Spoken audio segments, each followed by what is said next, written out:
আমরা নিজেদেরকে সান্ত্বনা দেওয়ার জন্য এই কথাটা বলেই একদিন সব ঠিক হয়ে যাবে। আসলে সব কিছু ঠিক হয় না। যেই ভালোবাসা আমি ফেলে এসেছি সেটা আর কখনোই ফেরত পাবো না। আমি যেই শৈশব কাটিয়ে এসেছি আমি চাইলেই আর কখনোই সেই শৈশবে ফেরত যেতে পারবো না। স্কুলের যে বন্ধুবান্ধব আমার জীবন থেকে হারিয়ে গিয়েছে তাদের সাথে চাইলেই এখন আর হুটহাট দেখা করা যায় না। জীবন এমনই, আমরা শুধু ভেবে যাই সব ঠিক হয়ে যায়, মূলত কোনো কিছুই ঠিক হয় না। সব কিছু কেমন যেন স্মৃতি হয়ে মনের দেয়ালে লেপ্টে থাকে। এগুলোর কিছু কিছু আমরা প্রকাশ করতে পারি, আবার পুনরাবৃত্তি করতে পারি, আর কিছু কিছুকে ধূসর স্মৃতি ভেবে একবারে কবর দিয়ে দিতে হয়। যেমন যার সাথে আমার মন কালাকালি হয়েছে তাকে আমি একটা সময় ভীষণ রকম ভালোবাসতাম। সে আমার খুব প্রিয় মানুষ ছিল। তাকে ছাড়া এমন একটা দিন নাই যেখানে আমি দিন পার করে দিয়েছি। এমন একটা দিন আমি মনে করতে পারি না যেখানে আমি তার সাথে পার্কে বসে বাদাম চিবাইনি।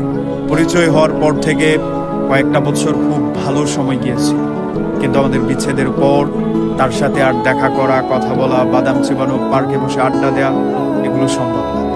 যে বন্ধুদের সাথে সারা জীবন কাটানোর প্রতিশ্রুতি ছিল তারা এখন জীবিকার তাগিদে আলাদা। কেউ কেউ স্বপ্ন পূরণের জন্য দেশের বাহিরে, এদের সাথে আর চাইলেই দেখা করতে পারি না।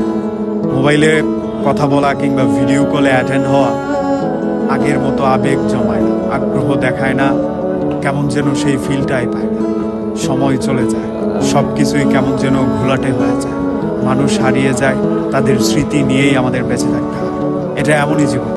আপনার বাবার বিদায় আপনাকে কষ্ট দেবে, যেমন কষ্ট দিয়েছিল আপনার বাবাকে আপনার দাদুর বিদায়। তারপরও আপনি বেঁচে থাকবেন যেভাবে বেঁচে আছে আপনার বাবা। আপনার প্রিয় মানুষের হারিয়ে যাওয়া কিংবা অন্য কোথাও বিয়ে হয়ে যাওয়াটা আপনাকে অস্বস্তিতে ফেলে দেবে।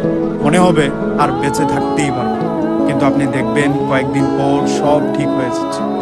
আমরা মানিয়ে নিতে শিখে যাই, সহনশীল হয়ে যায়। পরিস্থিতির সাথে সহনশীল হয়ে গেলে তখন আর জীবন অতটা আষ্টে পৃষ্ঠে ধরে না, কঠিন হয় না। তখন মনে হয় এভাবে জীবন চালিয়ে নেওয়া যায়। সবচেয়ে কঠিন হচ্ছে আমাদের কাছের মানুষ, ঘরের মানুষের বিদায়। আমি যেদিন আমার বাইকে প্রবাসের জন্য এয়ারপোর্টে দাঁড়িয়ে বিদায় দিলাম, সেদিন আমি বুঝতে পারলাম আপন মানুষ হারিয়ে যাওয়ার যন্ত্রণা সত্যিই কঠিন। কিন্তু ধীরে ধীরে যখন সে ভালো আছে আমি শুনতে পারলাম, তখন মনে হলো এটাই জীবন। প্রত্যেকের স্থান, কাল, পাত্র সব কিছু আলাদা হয়। সেখান থেকেই নিজের জীবনের জন্য যুদ্ধ করতে হয়। এভাবেই যুদ্ধ করে একটা জীবন চালিয়ে নিতে হয়।